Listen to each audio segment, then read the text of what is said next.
c'est Joël Nguessan, que vous connaissez certainement, qui fut à un moment donné cadre RHDP. Parce que je ne sais pas s'il est toujours cadre RHDP, mais il a fait une déclaration dans la presse en date du mercredi 18 juin 2025. Et cette déclaration, franchement, elle est malsaine, elle est inopportune. Et cette déclaration n'a fait que affaiblir en quelque sorte ceux qui toujours prônent la justice ou bien ceux qui se battent pour que le droit soit appliqué. Joël Nguessan s'en est pris au magistrat et il a tout simplement été convoqué par les magistrats pour explication. Et je pense que c'est la meilleure des solutions. Jour et nuit, nous nous battons ici pour demander que la justice soit rendue et que les lois ivoiriennes soient appliquées. Lorsque les juges viennent à appliquer la loi telle qu'elle est, et qu'on voit que c'est quelqu'un qui s'est dit cadre proche du parti au pouvoir qui vient encore pour piétiner les décisions de justice, nous pensons que ce n'est ni plus ni moins qu'une trahison et que dans une telle situation, il était tout à fait normal que la justice se saisisse de ce cas en question pour entendre l'intéressé, l'auditionner et engager, si possible, la procédure judiciaire conformément à la loi. Donc, la justice a convoqué Joël Nguessan, il devra s'expliquer et la loi devra s'appliquer dans toute sa rigueur. Joël Nguessan, avant Joël Nguessan, c'était Évariste Méambli, mais bien d'autres. Est-ce qu'il faut être étonné? Je dirais non. En fait, dans la vie, tôt ou tard, chacun finit par se laisser découvrir. Ça veut dire, on finit par découvrir ce que chacun est. Ce n'est qu'une question de temps. Il y a des gens qui vous diront, je suis avec vous. Mais en réalité, ils sont juste présents parce que tout va bien. Parce que eux, ils arrivent à avoir leur intérêt. Et dans toute organisation humaine, il faut prévoir ça. Ce que Joël Nguessan a dit là, que pourquoi ils ont refusé de donner les certificats de nationalité à chaque adjoint et que c'est la faute aux magistrats de Côte d'Ivoire. Et c'est de ça que Sundiata est en train de parler. Les magistrats l'ont convoqué pour lui demander, tu es certes du RHDP, mais ils l'ont convoqué pour lui demander, ce que tu dis là, si tu veux dire ça pour plaire peut-être à des gens, ou bien pour essayer de montrer qui tu es véritablement, ça c'est ton problème. Mais la réalité est que la décision de justice n'a pas refusé de donner un certificat de nationalité à chaque adjoint. Tu veux travestir les faits. Tu veux mentir devant les gens, peut-être pour faire plaisir à d'autres personnes, mais la réalité c'est que on dit que chaque adjoint a un problème à la justice. Et le problème qu'il a à la justice, on dit qu'il avait pris la nationalité française à partir de 1987. Et aujourd'hui, Valérie Apo a posé plainte et d'autres personnes ont posé plainte. Et finalement, il a été radié de la liste électorale. Au moment où les procès se déroulaient, il est venu faire une demande de certificat de nationalité. La démarche de chaque agent, c'était de rendre la justice ivoirienne ridicule. Et c'est là que les juges lui ont dit,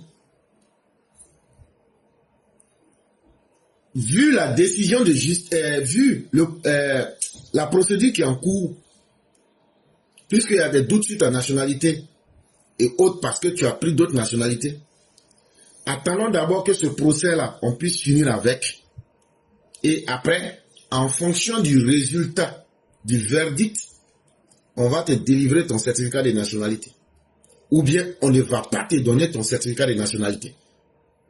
Contrairement à ce que M. Joël Nguessan veut faire croire, pour aller vite en besoin, il n'y a dans aucune décision de justice, il n'a été dit que le certificat de nationalité a été refusé à Tidjane Thiam. Et quand ce monsieur, Joël Nguessan, se met dans une posture de discréditer le système judiciaire, de dire des choses qu'il ne maîtrise pas, est-ce que de moi à vous, vous pensez qu'il ne maîtrise pas la situation? Bien sûr qu'il la maîtrise, mais il a un objectif et un agenda caché. Et c'est ce que nous combattons depuis longtemps, les traites qui sont au sein du RHDP. Est-ce qu'aujourd'hui, Méambli ne demande pas que lui, il est un traître? Méambli Évariste. Ce n'est pas le fait d'être candidat au congrès là, ça ne fait pas de lui un traître. Mais quand tu lis les actes d'un homme et que tu comprends les détails, tu comprends beaucoup de choses.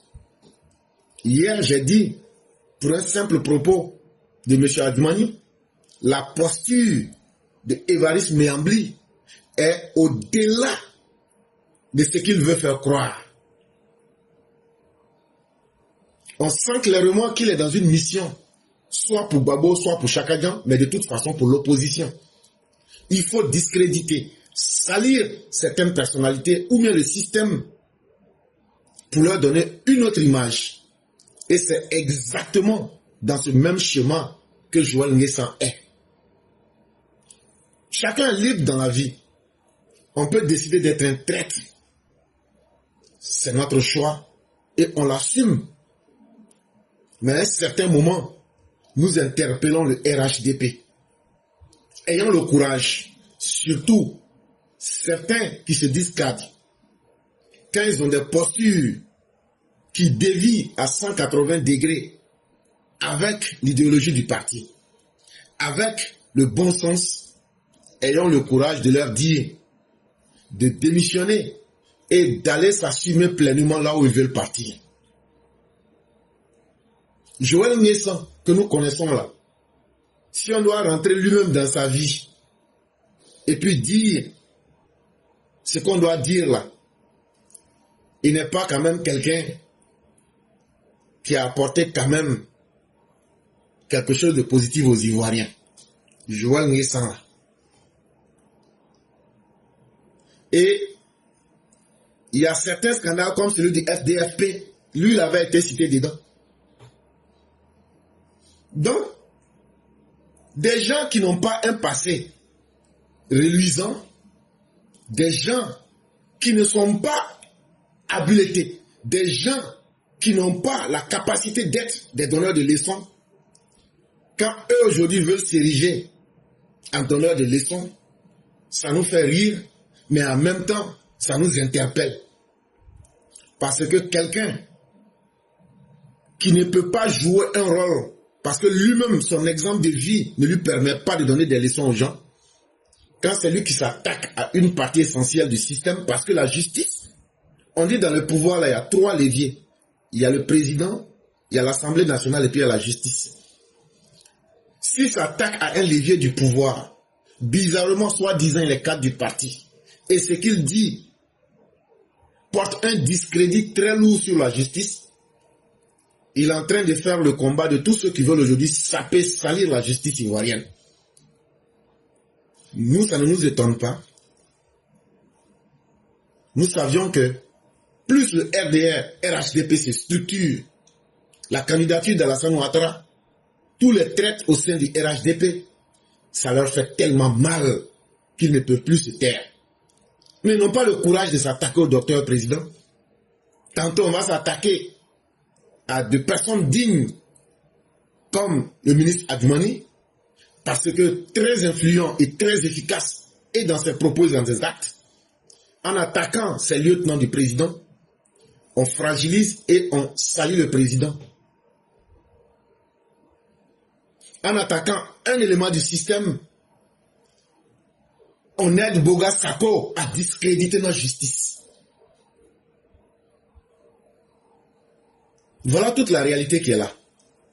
Mais chers Ivoiriens, chers militants du RHDP-RDR, sachez que quand quelqu'un est au pouvoir, là, il ne peut pas être un idiot.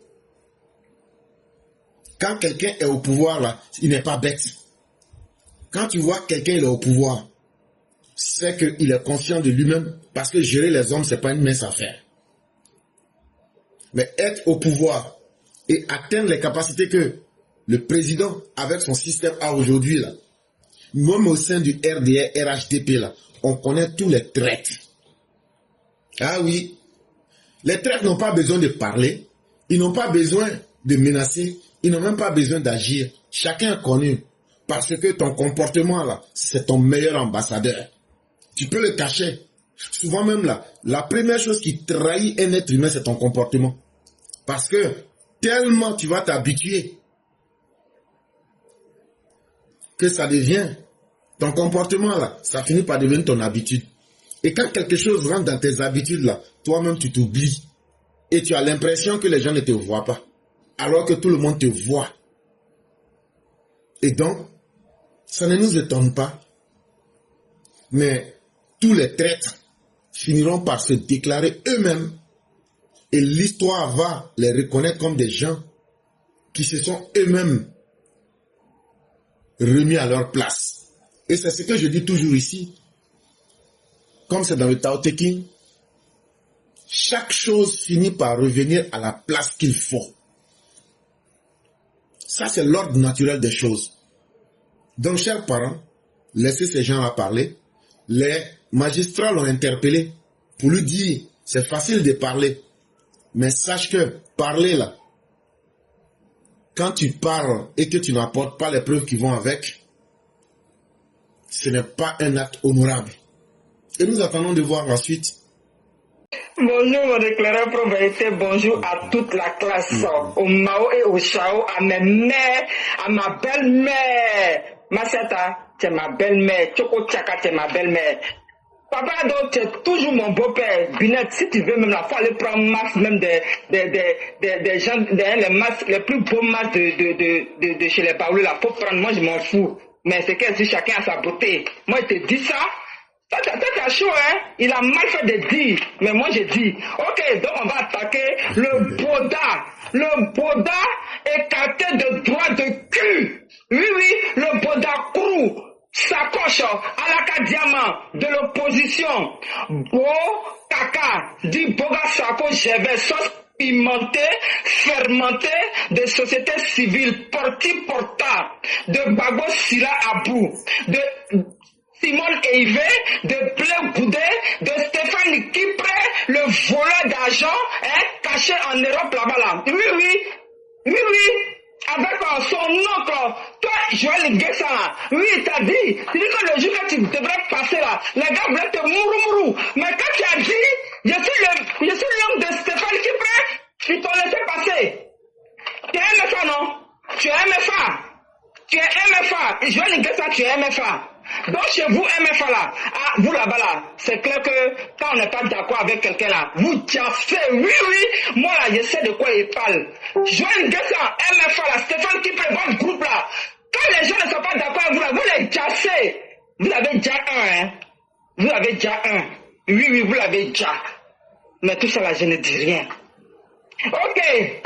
Donc, vous pensez créer le désordre par tous les moyens. Si c'est pas Tchaka Djantiam français qui vient frauder, falsifier les documents pour devenir président de PDCI. Oui, c'est Évariste Meabli du Guémon et du Cavali qui refuse de voir l'Ouest s'apaiser s'entendre entre fils et filles, détruire la cohésion installée par le père Ado et la mère Anoloto. Si ce n'est pas du sabotage d'intellectuels vagabonds, sanguinaires, désœuvrés, avec l'esprit ténébreux, quoi dire d'autre? En parlant des ténèbres, des cendres, apparaissent comme si personne s'y attendait. L'audience vous fatigue, l'homme de la solution pour la paix, pour la sécurité, pour le progrès, pour le développement et l'évolution de l'Afrique, en particulier la belle Côte d'Ivoire. Mais non, l'obstacle de quoi on est opposant, on doit s'opposer à tout et à n'importe quoi, n'importe comment. Même si chez nous c'est gâté qui est roi, je parle ici de l'opposition microbe, djihadiste, terroriste, de l'intérieur comme de l'extérieur de la Côte d'Ivoire.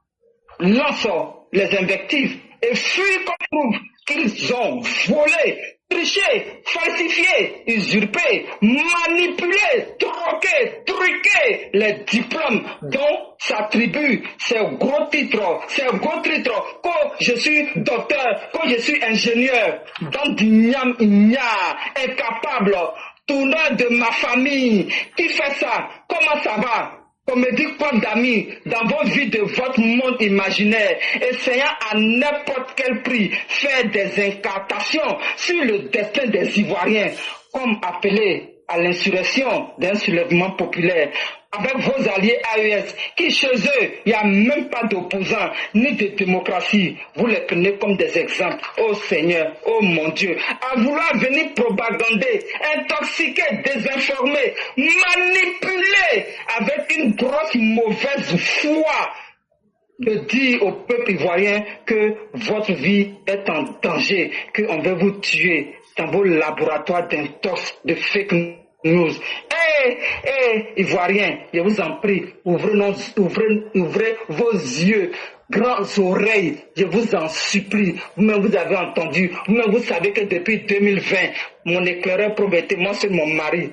N'en déplaise les belles filles, c'est qu'elles sont chacun à sa beauté. Oui, donc je disais, oui, mon éclaireur promettait depuis 2020, ne faites que parler, ne faites que dire que les intoxicateurs, les désinformateurs, la manipulation, oui, des gens sont cachés, ils vont venir pour voler, pour manger. Oui, pour avoir quelque chose, pour pouvoir se mettre à l'abri. Et c'est ça qu'ils ont réalisé aujourd'hui. Et ça sort de gauche à droite. Toi, Joël Nguessala, c'est pas qui vole l'argent là, qui est un grand détourneur. Toi, tu es au courant, hein, mais tu ne parles pas, hein, mais c'est pour les autres. Toi, papa, franchement, ton état là, de toute façon, personne ne va te toucher. Oui, sinon là, je te jure, de toute façon, les gens allaient te pourchasser là. Mais Dieu seul sait pourquoi il fait ce genre d'actes, il fait ce genre de situations. Je t'en supplie, faut pas faire ça à l'enfant de Dieu. Ne fais pas ça à l'enfant de Dieu. Pardon Jésus là, je t'en supplie, il faut le laisser là où il est, je te demande pardon. Ne fais pas ça. Tu as échappé à la mort, tu l'as dit. Mais aujourd'hui, les gens te prennent comme exemple. Oui, les opposants. Oui, il est venu dire, on a détourné 2 milliards, on a détourné 3 milliards, on vient te dire ça, tu viens dire ça. Et les gens te prennent comme référence pour pouvoir parler. S'il te plaît, je t'en supplie, ne fais pas ça. Actuellement là, il y a des gens qui ne veulent pas être handicapés. Je t'en supplie, de père, de mère, je t'en supplie. Pardon, parce que la vie qu'elle a là, elle est évoluée. Par exemple, ton neveu, Stéphane Kipré, qui est milliardaire, qui s'en donne l'argent dans les églises là. Alors que les églises là, juste en 2011 là, ils n'ont jamais fait des écoles, ils n'ont jamais fait des hôpitaux, ni de routes. Oui, ils n'ont jamais fait de création d'activités, de formation, d'apprentissage. Jamais de la vie, ils l'ont fait. Et que l'argent là, c'est pas qui prend ça pour faire les jets privés, pour mourir les femmes de ses amis, mourir les femmes de ses amis à gauche à droite. Tu le sais très bien, mais parce que les gens ne parlent pas, parce qu'il y a un président qui vient tranquillement, qui dit non, mes enfants, mes frères, mes soeurs, je vous en supplie, prenons la paix, on va avancer. Non. Vous fuyez, ou bien vous mettez le feu, et parce que vous savez que vos enfants qui sont, ou bien vos frères, vos cousins, cousines, qui sont dans l'armée, parce que Boba Sakol a dit, oui, on en a parlé là-bas, oui, moi mes amis c'est le RHDP, donc je dis ce que je veux, donc cela, quand je vais fuir là, ils vont pas m'interpeller, ils vont me laisser partir, et bien voilà les résultats. Boba Sakol a fui, le RHDP l'a aidé à fuir. Faut pas se mentir. Si vous voulez couper direct là, c'est la vérité. Il a dit et c'est ce qu'il a réalisé. Donc je dis, va s'asseoir aux États-Unis où on entend les gens sans papa là. Lui, il a quel papa, puis il est assis là-bas, et puis c'est lui maintenant, il va essayer depuis là-bas, il va lancer les invectifs, et puis les Ivoiriens vont tomber. Son mot là, ça va retomber sur lui-même, et puis sa propre famille, et puis ses alliés qui aujourd'hui sont, c'est des comédie clubs de toute façon, c'est ma famille. Donc là, voilà, leur alliance qu'ils font là, c'est-à-dire des vrais boulangers. Oui, c'est pourquoi le PDC n'a jamais jugé Gbagbo. On vous a toujours dit, ils n'ont jamais jugé Gbagbo, parce que eux là, ils n'ont jamais aimé au fouet. Ils disent, toi, déjà au fouet là, tu t'appelles Yohou. Ton frère, non, là, c'est Yohou, tu as un gros bêté caché là-bas. Ça veut dire que vous, là-même, là, si on veut finir dans votre frère et naissance, là, vous-même, là-même, votre papier, là, c'est pas du vrai. Il y a tellement de faux dans votre document que c'est, vous dites qu'avec la propagande, la désinformation, non, on va attirer les gens avec l'intox, comme ça, au moins, c'est ça qui va rentrer dans le camp des gens. Mais c'est quand vous oubliez, là, nous tous, on est de l'Ouest, là-bas, donc ça peut chier dans nous tous nos têtes, là-bas. Petit Dura aussi, ça chie dans la tête, là. C'est vous, les balous, qui avez volé dans le pays, là, pour envoyer vivre vos enfants, vos frères, vos parents en Europe, pour qu'ils soient des enfants devenus plus intelligents que nous. Mais vous mentez. Au contraire, en 1990, là, ça a rendu beaucoup aussi, pas tôt. Nous autres, on n'est pas tôt, on est sortis aussi hier dans ça. Donc, pour vous dire, ce que vous tentez là, ça a retenu contre vous. Et puis, Papa Ado, là, il va refaire ce qu'il a fait en Paris, là, en 2020, là. Et puis aujourd'hui, 2025, là, il va refaire ça à Abidjan, là-bas. Donc, tous vos rourous, là, avec votre nyambro de Gbagbo là. Gbagbo c'est un nyambro. Donc lui il a eu la chance de devenir président. Sinon c'est un gros nyambro. Mais Dieu là, il va bien sur Côte d'Ivoire là. C'est tout. Le monde entier ne vit pas en Côte d'Ivoire là. C'est quand vous cherchez là, ça va arriver. Dieu va donner. Il dit moi ma vie là, si Dieu m'a donné 90 ans, il va prendre 5 dedans, même 80 ans, il va prendre 5 dedans, il va mettre sur Ado là. Pour qu'il fasse notre métro là. Pour que nous tous aussi là, quand on va arriver là-bas, on va dire oui on est dans le métro, on est en train d'aller dans la course. Mon éclaireur, faut peut-être me faire ça, hein? Quand c'est ta femme qui est punée, t'as fait arrêter ça. Maman éclaireuse, ta fille qui est ici là, elle est zinzin. Donc faut dire éclaireur, faut pas, il va faire ça. Je suis trop jalouse, moi. Merci, mon éclaireur. Vraiment, merci beaucoup, Maman Ouragan. Merci encore pour toute cette énergie et surtout merci. Quand tu parles, on sent une franchise et une certaine honnêteté. On sent que tu veux que les choses changent et que les choses reviennent à leur place. Mais il y a ce que les humains peuvent faire, il y a ce que Dieu peut faire.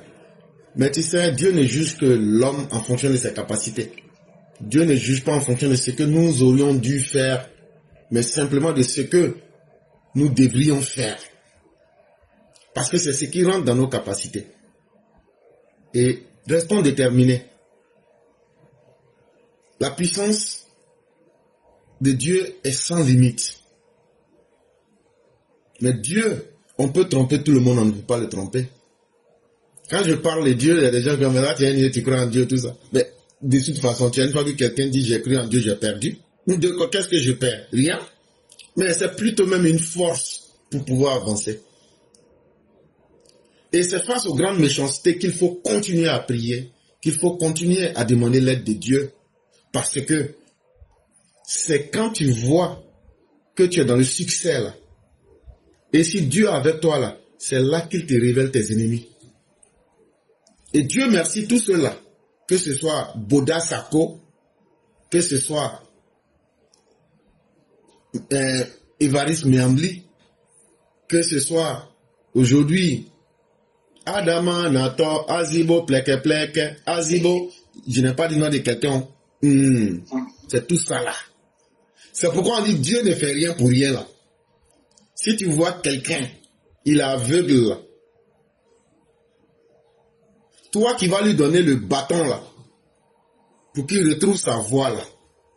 Si tu lui remets le bâton là, toi qui lui as remis le bâton là, dès qu'il aura la vue là, il va prendre ce bâton là pour toi-même te battre avant de jeter le bâton. Mais nous étions prêts à tout ça. Nous étions prêts à contenir la traîtrise, l'adversité. Mais nous allons être fermes dans nos décisions. Mais c'est une bénédiction. Quand les ennemis se déclarent au moment où nous sommes encore en position de force, c'est nous qui sommes les hommes les plus heureux. Et ils ont fini de se déclarer, on les connaît aujourd'hui. Qu'est-ce qu'on va leur demander d'autre? Rien. Et puis la vie avance. Restons sereins, restons déterminés, n'abandonnons pas. Vraiment, merci à vous, merci à tous ceux qui croient en ce combat-là, et que Dieu nous aide tous, et que la bonté divine demeure notre seul guide. Vraiment, merci à vous. On va vous souhaiter une excellente soirée. Puisse Dieu faire que la santé revienne encore mieux qu'auparavant. Que Dieu bénisse votre famille et nos familles. Et que Dieu nous permette de vivre assez longtemps, comme vous l'aviez dit, pour être des modèles, pour conseiller les générations à venir. Vraiment, merci beaucoup. Merci. Je vais me contaminer, mon enfant. Non, ça ira. C'est la saison aussi avec les poulets et autres. C'est la saison. Mais ça ira grâce à Dieu. Et que Dieu nous donne tous la santé. Merci. Merci beaucoup, maman.